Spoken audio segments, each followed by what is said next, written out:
Au-dessus du désert du Sahel, dans la nuit noire et étouffante, un petit avion à hélice glisse silencieusement entre les étoiles. Pas de marquage militaire, pas de camouflage agressif, juste une livrée blanche banale, identique à des milliers d'appareils civils qui sillonnent le ciel africain chaque jour. Dans le camp en contrebas, des hommes armés dorment, persuadés que personne ne les observe. Ils ont tort. À bord, 3 opérateurs des forces spéciales américaines fixent leurs écrans en silence, captant chaque mouvement, chaque communication, chaque souffle de leur cible. Cet avion qui ressemble à un charter bon marché est en réalité l'un des outils de renseignement les plus redoutables que les États-Unis aient jamais déployés. Son nom de code est Draco, et sa véritable identité va surprendre tout le monde. Tout commence non pas dans une usine d'armement secrète du Nevada, mais dans les Alpes suisses au milieu des années 90. La société Pilatus Aircraft, fondée en 1939 dans le canton de Nidwald, est spécialisée dans la fabrication d'avions robustes et polyvalents. En 1994, elle dévoile le PC-12, un monomoteur à turbopropulseur qui va rapidement s'imposer comme l'un des avions utilitaires les plus fiables du monde. Compact, économique, capable de décoller sur des pistes courtes en terre battue, il séduit immédiatement les compagnies régionales, les ONG, les médecins volants d'Australie, les gardes-côtes d'Afrique du Sud. Personne, à l'époque, n'imagine que cet appareil propret va un jour traquer des chefs terroristes au-dessus du Burkina Faso ou surveiller des guérilleros dans la jungle philippine. Mais à Washington, au début des années 2000, la donne change radicalement. Les attentats du 11 septembre 2001 ont révélé une faille terrifiante dans le dispositif américain. Les forces spéciales manquent cruellement d'aéronefs discrets capables d'opérer depuis des pistes rudimentaires au fin fond du monde sans attirer l'attention. Les grands appareils militaires comme le Lockheed C-5 Galaxy ou le Boeing C-17 Globemaster sont des mastodontes reconnaissables à des kilomètres. Envoyer un C-17 se poser dans un village perdu du Sahel, c'est autant de subtilité qu'une fanfare militaire au milieu d'une bibliothèque. Il faut autre chose, quelque chose de petit, de discret, de capable d'atterrir là où personne n'attend. L'United States Special Operations Command passe en revue des dizaines d'appareils. Le Pilatus PC-12 coche toutes les cases avec une facilité déconcertante. Il peut décoller en moins de 750 mètres et atterrir sur une piste en herbe ou en terre battue de moins de 930 mètres. Sa vitesse de croisière dépasse 500 km/h. Son rayon d'action atteint 3000 km sans escale. Et surtout, il est commercialisé partout dans le monde depuis des années, ce qui signifie que le voir voler au-dessus de n'importe quelle région du globe n'éveille aucun soupçon. C'est un avion invisible, non pas parce qu'il est furtif au sens technologique du terme, mais parce qu'il est parfaitement ordinaire en apparence. En octobre 2005, l'United States Air Force commande officiellement sa version militaire sous la désignation U-28A. La lettre U, dans la nomenclature américaine, signifie « utilitaire », un terme d'une modestie presque comique pour ce qui va devenir l'un des appareils les plus actifs des guerres secrètes de l'Amérique. Le prix unitaire à l'achat est fixé à 3 500 000 $, une somme dérisoire par rapport aux centaines de millions qu'engloutissent les chasseurs bombardiers ou les drones Predator. Le coût de fonctionnement à l'heure de vol ne dépasse pas 500 $, ce qui le rend extrêmement attractif pour des missions longues et répétées. La 319e escadron des opérations spéciales, basée à Hurtburt Field en Floride, est le premier à recevoir 4 appareils. En 2006, le premier U-28A décolle pour sa première mission de combat. À bord, l'équipage sait qu'il vole sur quelque chose de différent. L'avion répond avec une précision étonnante, encaisse les turbulences avec sérénité et se pose sans broncher sur des pistes que des pilotes civils n'auraient jamais osé approcher. En quelques semaines, la réputation du petit appareil suisse commence à se construire, en silence, loin des projecteurs, exactement comme ses missions l'exigent. Ce que personne ne sait encore, c'est que sous sa carlingue anodine, le U-28A va progressivement se transformer en une machine d'espionnage d'une sophistication redoutable, capable de localiser un homme à plusieurs kilomètres de distance, d'intercepter ses communications et de transmettre ses informations en temps réel à des commandants à des milliers de kilomètres de là. La discrétion est son armure, et la technologie son épée. Quand on parle d'avions espions, l'imagination populaire convoque immédiatement le Lockheed U-2, cet appareil élancé et fragile qui volait si haut que les soviétiques ne pouvaient l'atteindre. Ou bien le SR-71 Blackbird, cette flèche noire capable de traverser un continent en 1 heure. Des machines spectaculaires, reconnaissables, presque mythologiques. Le U-28A Draco n'a rien de tout cela. C'est précisément ce qui le rend si dangereux. Lorsque les ingénieurs et les officiers de l'Air Force Special Operations Command commencent à travailler sur les configurations du U-28A, leur priorité absolue n'est pas la vitesse, ni l'altitude, ni la puissance de feu. C'est l'invisibilité sociale. L'idée centrale est simple et brutalement efficace. Si un avion ressemble exactement à des milliers d'autres appareils civils qui circulent légalement dans les mêmes espaces aériens, personne ne cherche à l'identifier.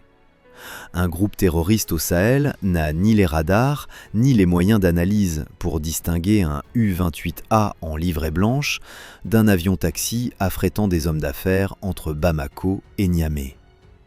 Cette confusion délibérée est la première couche de protection du Draco, et elle est redoutablement efficace. La deuxième couche, elle, est invisible à l'œil nu. À partir du milieu des années 2010, l'Air Force Special Operations Command entreprend de moderniser une partie de sa flotte de U-28A avec une configuration classifiée connue sous le nom d'EQ+. Les documents budgétaires du Pentagone, obtenus par des journalistes spécialisés, révèlent quelques bribes de ce programme ultra secret. L'EQ+ intègre une tourelle de capteurs fixée sous le fuselage, équipée de caméras électro-optiques haute définition et de caméras infrarouges capables de filmer dans l'obscurité totale. Ces systèmes permettent d'observer et d'identifier des individus depuis une altitude suffisamment élevée pour que le bruit du moteur soit inaudible depuis le sol. La cible ne voit rien, n'entend rien et ne sait pas qu'elle est filmée depuis plusieurs minutes, parfois plusieurs heures. Mais la configuration EQ+ ne s'arrête pas à la surveillance visuelle. Elle inclut des systèmes de renseignement électronique capables de géolocaliser et d'intercepter des communications hostiles en temps réel.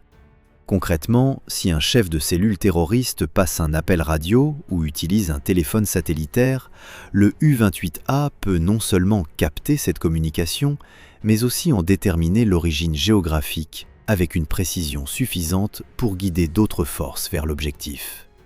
Toutes ces données sont transmises instantanément au centre de commandement via des logiciels de partage de données de dernière génération, sans que l'équipage ait besoin d'atterrir ou de se dérouter. L'information circule en temps réel, des cieux d'Afrique jusqu'aux salles d'opération de Floride ou du Pentagone. Ce qui rend cette configuration encore plus redoutable, c'est qu'elle permet au U-28A de travailler à une distance bien plus grande de sa cible qu'auparavant. Plus l'appareil peut rester loin, moins il risque d'être repéré par des guetteurs au sol. Et à la différence des grands drones comme le MQ-9 Reaper, le U-28A transporte un équipage humain capable de prendre des décisions immédiates en fonction de l'évolution de la situation. Ce n'est pas un outil automatisé, c'est une équipe d'analystes et de pilotes qui raisonnent, adaptent et réagissent. Cette intelligence humaine embarquée reste en 2020 un avantage que les machines autonomes ne peuvent pas encore reproduire fidèlement. Pourtant, toute cette sophistication technologique se heurte à une réalité frustrante que les officiers de l'Air Force Special Operations Command n'aiment pas évoquer publiquement. Le U-28A, aussi ingénieux soit-il, ne peut pas agir seul. Il observe, il écoute, il transmet, mais il ne frappe pas. Il dépend entièrement d'autres forces pour exploiter les informations qu'il collecte. Si les troupes au sol ne peuvent pas se déplacer assez vite, si les drones armés ne sont pas disponibles dans le secteur, si la fenêtre d'opportunité se referme avant qu'un ordre soit donné, des heures de surveillance minutieuse s'évaporent sans résultat concret. C'est la limite fondamentale d'un appareil purement utilitaire dans un contexte où la réactivité est souvent la différence entre succès et échec. La flotte entière de 28 appareils, aussi performante soit-elle sur le papier, représente une capacité déployée extrêmement mince face à l'immensité des théâtres d'opération que Washington cherche à surveiller en permanence, de l'Afrique subsaharienne au golfe de Guinée, du Yémen à Mindanao. 28 appareils, dont une partie en maintenance ou en entraînement, ne constituent pas une couverture globale. Ce sont des éclairs de lumière dans une immensité d'ombre. En 2011, une opération discrète débute dans les forêts denses d'Afrique centrale. Depuis des années, un homme terrorise une région entière. Joseph Kony, chef de la Lord's Resistance Army, une milice qui opère depuis plus de 20 ans entre l'Ouganda, la République centrafricaine, la République démocratique du Congo et le Soudan du Sud. Ces méthodes sont d'une cruauté systématique. Des centaines d'enfants arrachés à leur famille, transformés de force en soldats ou réduits à l'esclavage. Des villages entiers massacrés pour l'exemple. Les gouvernements de la région restent impuissants. Et sans renseignements fiables sur les déplacements de Kony et de ses lieutenants, toute opération terrestre se transforme en chasse à l'aveugle dans une jungle sans fin. Les U-28A commencent alors à opérer depuis l'aéroport international d'Entebbe en Ouganda, qui devient le hub central de la mission américaine d'appui aux forces africaines engagées contre la Lord's Resistance Army dans 4 pays simultanément. Les appareils effectuent des rotations régulières au-dessus de vastes zones forestières quasi impénétrables, transmettant images et données de localisation aux équipes au sol. Au total, sur cette période, la 318e escadron des opérations spéciales enregistre 133 sorties et transporte un peu plus de 12 000 kg de matériel entre différentes bases africaines. Des chiffres qui semblent impressionnants, jusqu'à ce qu'on les confronte au seul résultat qui compte vraiment. Joseph Kony ne sera jamais capturé. La mission américaine est officiellement suspendue en 2017 sans que son objectif principal ait été atteint. L'homme le plus recherché d'Afrique centrale court toujours quelque part dans la brousse. Pendant que ces appareils quadrillent l'Afrique, d'autres U-28A sont simultanément engagés à l'autre bout du monde. Entre 2011 et 2012, la 318e escadron conduit une série de missions dans l'archipel philippin, dans le cadre de l'opération Enduring Freedom Philippines. L'ennemi est double. Abu Sayyaf, connu pour ses prises d'otages spectaculaires contre rançon et ses attentats dans des marchés bondés de civils, et Jemaah Islamiyah, un réseau régional aux ramifications étendues à travers toute l'Asie du Sud-Est, tous deux liés à Al-Qaïda. Les forces spéciales américaines travaillent étroitement avec les services philippins et les U-28A assurent la couverture aérienne de ces opérations conjointes dans des zones côtières et forestières particulièrement difficiles d'accès. Le problème est structurel et identique à celui rencontré en Afrique. Les informations collectées en vol sont précieuses, mais leur exploitation dépend d'une coordination parfaite entre agences américaines et partenaires locaux dont les procédures et chaînes de commandement sont fondamentalement différentes. Chaque fois qu'une fenêtre d'action s'ouvre, la bureaucratie militaire bilatérale ralentit la prise de décision jusqu'à ce que l'opportunité disparaisse. Abu Sayyaf continuera d'exister bien après la fin officielle de l'opération, perpétrant des enlèvements et des attentats jusqu'à la fin des années 2010. La surveillance aérienne, aussi sophistiquée soit-elle, ne suffit pas à démanteler une organisation qui se déplace à pied en se fondant parmi les populations civiles insulaires. Parallèlement, des U-28A effectuent des repassions depuis la base aérienne de Sotocano au Honduras pour des missions en Amérique latine dont les objectifs précis demeurent classifiés.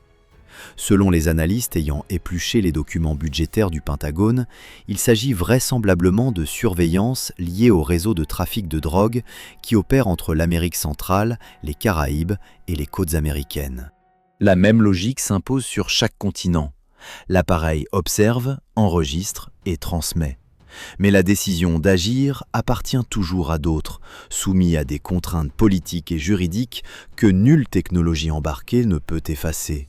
Au fil de ces années d'opérations dispersées aux 4 coins du globe, la flotte accumule officiellement plus de 500 000 heures de vol, chiffre vertigineux si on l'imagine converti en nuit à scruter des écrans au-dessus de territoires hostiles, en décollage à l'aube sur des pistes poussiéreuses d'Afrique ou d'Asie. Pourtant, ce même chiffre soulève une question inconfortable que personne au Pentagone ne souhaite formuler publiquement. Combien de ces 500 000 heures ont réellement abouti à la neutralisation d'une menace concrète et mesurable? Les résultats opérationnels restent largement classifiés et les rares éléments qui filtrent suggèrent que le bilan est bien moins glorieux que les communiqués officiels ne le laissent entendre. Le 14 mars 2017, la routine d'un après-midi ordinaire est brisée près de l'aéroport municipal de Clovis, au Nouveau-Mexique. Un U-28A décolle pour une mission d'entraînement, sans charge opérationnelle, sans ennemis à surveiller, sans zone hostile à couvrir. 3 hommes sont à bord, le capitaine Andrew Baker, pilote, le capitaine Kenneth Dalga, officier des systèmes de combat, et le premier lieutenant Frédéric Deleker, copilote. Ce sont des professionnels aguerris, formés pour réagir dans les situations les plus extrêmes que les opérations spéciales peuvent produire. Ce jour-là, ils ne reviendront pas. L'enquête menée après le crash établit une chronologie précise et accablante. Au cours d'une procédure d'atterrissage d'urgence simulée, l'appareil entre en décrochage à basse altitude. Le décrochage, dans le vocabulaire aéronautique, désigne le moment où les ailes d'un avion perdent leur portance parce que l'angle d'attaque dépasse le seuil critique. À haute altitude, un pilote dispose de quelques secondes, parfois davantage, pour corriger la trajectoire et reprendre le contrôle. À basse altitude, cette marge se réduit à rien. L'avion bascule, les commandes ne répondent plus de manière conventionnelle et le sol arrive à une vitesse que rien ne peut arrêter. Les enquêteurs concluent que l'équipage a tardé à engager les manœuvres correctives nécessaires pour sortir du décrochage. Ils précisent, et c'est un point crucial, qu'aucune défaillance mécanique significative n'a été identifiée sur l'appareil. Le U-28A fonctionnait normalement. Ce n'est pas la machine qui a failli ce jour-là.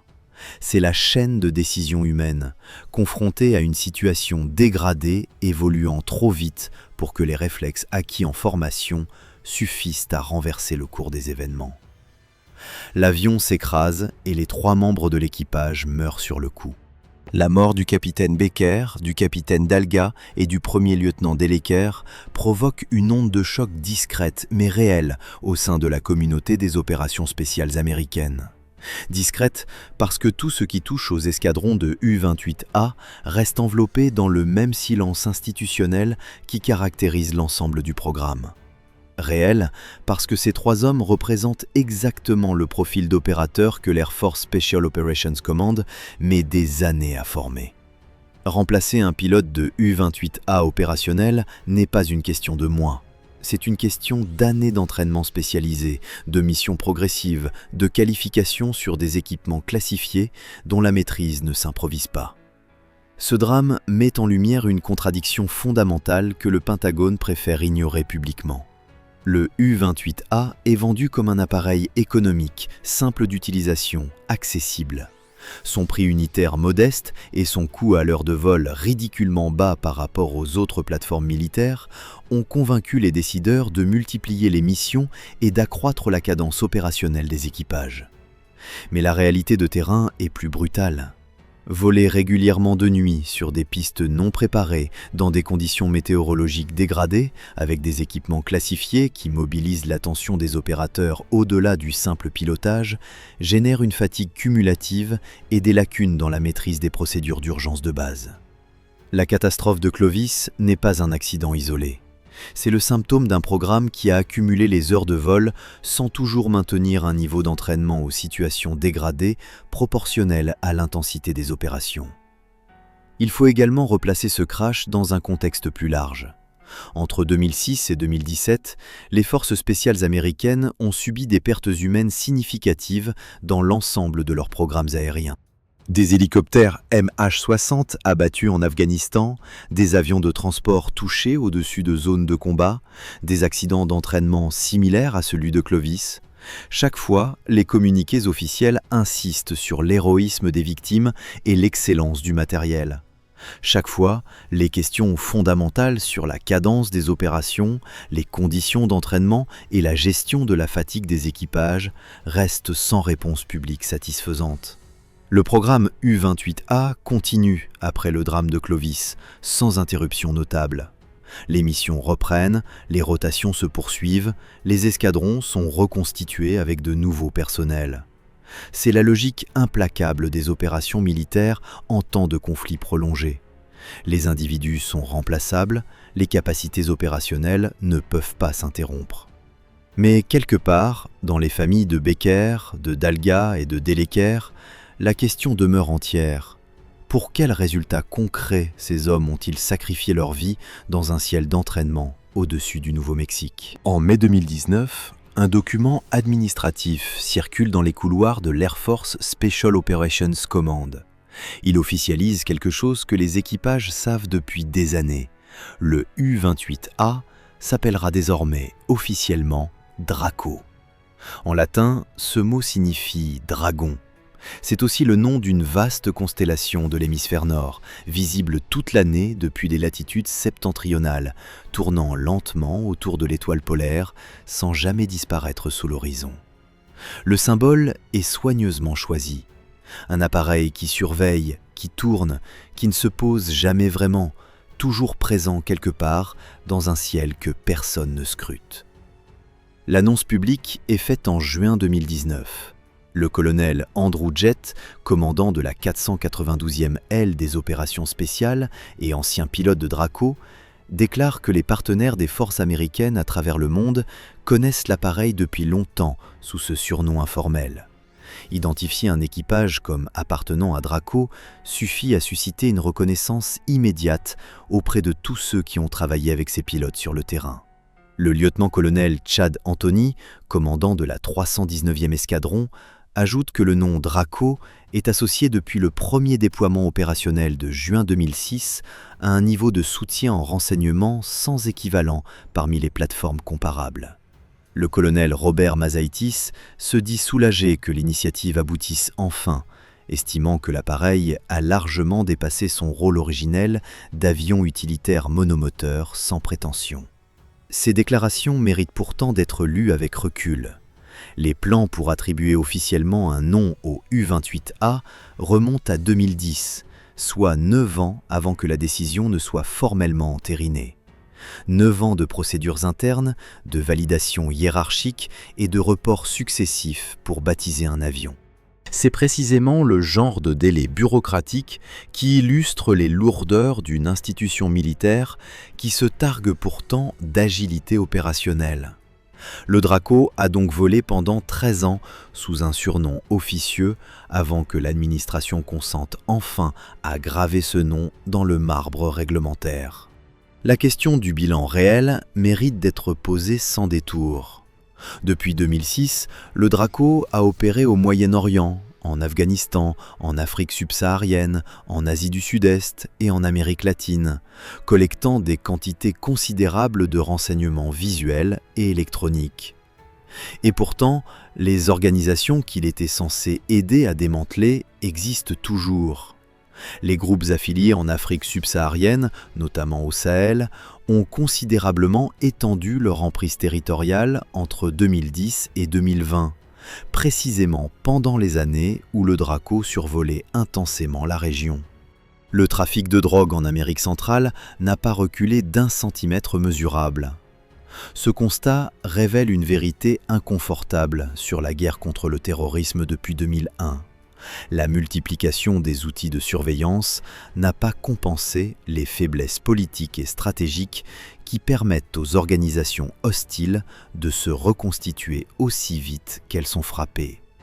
Le Draco est un excellent outil de collecte. Ce n'est pas un outil de victoire. D'autres nations ont tiré leurs propres conclusions en observant le modèle américain. La Finlande, la Suisse et la Bulgarie exploitent leur propre version du Pilatus PC-12 pour des missions de surveillance similaires, adoptant la même plateforme pour les mêmes raisons fondamentales. Économique, discret, polyvalent, capable d'opérer depuis des infrastructures minimales. La logique du petit avion civil transformé en outil de guerre secrète s'est ainsi exportée bien au-delà des frontières américaines, confirmant que le concept d'origine était solide, même si les résultats concrets restent partout difficiles à évaluer objectivement. Aujourd'hui, le Draco continue de voler au-dessus de régions dont les noms ne figurent dans aucun communiqué officiel. Des équipages se forment, des missions se succèdent, des téraoctets de données s'accumulent dans des serveurs classifiés que très peu d'yeux sont autorisés à consulter. L'avion suisse qui ressemblait à un charter ordinaire est devenu l'un des outils les plus utilisés des guerres invisibles de l'Amérique.